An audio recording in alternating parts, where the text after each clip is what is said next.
আসসালামু আলাইকুম। দেখুন, আইপিএল শুরু হওয়ার প্রথম ম্যাচ থেকেই কিন্তু আমি প্রেডিকশন করে যাচ্ছি। এখন পর্যন্ত আমার প্রেডিকশনে মাত্র ২টি ভুল হয়েছে। তাছাড়া প্রত্যেকটাতে কিন্তু 100-এ 100 মিলিয়ে গিয়েছে। আমি কোন ম্যাচ কে জিতবে এটাই শুধু প্রেডিকশন করি না, পিচ কেমন হবে, কোন দলের শক্তিমাত্রা কেমন এগুলো নিয়েও আলাপ আলোচনা করি। দেখুন, কালকে অনেকেই বলেছিল কলকাতা জিতবে, কিন্তু আমার করা প্রেডিকশন কিন্তু আমি বলেই দিয়েছিলাম কালকে কলকাতা হারবে, আর হেরেই গিয়েছে। এবং রাত্রের ম্যাচের কথা যদি বলি, রাত্রে অবশ্যই আমি পাঞ্জাবের কথা বলেছিলাম। যদি আপনাদের বিশ্বাস না হয়, আমার এই ভিডিও ডেসক্রিপশনে ভিডিওটি আছে, অবশ্যই আপনারা যে দেখে নেবেন।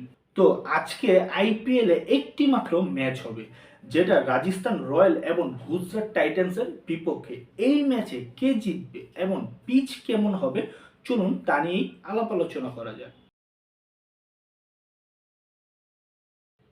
প্রথমেই যদি আমি হেড টু হেডের কথা বলি, তাহলে দেখুন ২০২২ সাল থেকে শুরু করা গুজরাট টাইটান্সের এই আইপিএল যাত্রায় এখন পর্যন্ত রাজস্থানের মুখোমুখি হয়েছে ৬ বার।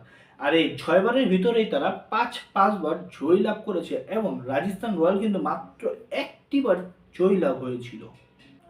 পিচ এবং কন্ডিশন, দেখুন আজকের ম্যাচটি হবে হায়দ্রাবাদের মাঠ নরেন্দ্র মোদী ক্রিকেট স্টেডিয়ামে। মাঠটা অনেক বড়, তাছাড়া এই মাঠে কিন্তু প্রচণ্ড রান হয়ে থাকে। হ্যাঁ, এই মাঠেই কিন্তু ২০২৩ সালে ফাইনাল অনুষ্ঠিত হয়েছিল। এই মাঠে বরাবরই কিন্তু গুজরাট টাইটান্স ভালো খেলে থাকে। এই মাঠে কিন্তু গুজরাট টাইটান্সের হোম ভেন্যু হিসেবে গণ্য হবে। তাহলে চলুন তাদের পিচটা কেমন সেটা একটা আলোচনা করা যাক। বরাবরই এই মাঠের পিচ ১৬০ থেকে ২০০-র ভিতরে রান হয়ে থাকে, এবং এই পিচে কিন্তু ভাই শুভমান গিল খুবই অসাধারণ খেলে থাকেন।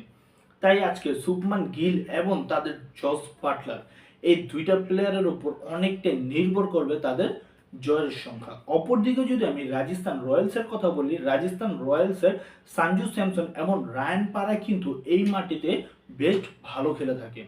তার সাথে যদি হেডমার জ্বলে উঠতে পারে, তাহলে কিন্তু রাজস্থানেরও এই ম্যাচ জেতার সম্ভাবনা অনেকটাই বেড়ে যাবে। তো চলুন জেনে নেই আজকের এই ম্যাচ কে জিতবে। দেখুন, রাজস্থান রয়্যাল খুবই অসাধারণ একটা দল। তাদের বোলিং অপশন যেমন ভালো, তাদের ব্যাটিংও কিন্তু অসাধারণ। তাদের বোলিংয়ে যদি স্বস্তির খবর বলি, তাহলে জফরা আর্চার কিন্তু বেশ ভালো ফর্মে রয়েছেন। তবে তবে তবে আজকের এই ম্যাচটি কিন্তু গুজরাট টাইটান্স ফেভারিট, এবং গুজরাট টাইটান্সই জয়লাভ করবে। হ্যাঁ, আপনি কাগজে কলমে লিখে নেন, আজকের এই ম্যাচটি গুজরাট টাইটান্স জয়লাভ করতে যাচ্ছে।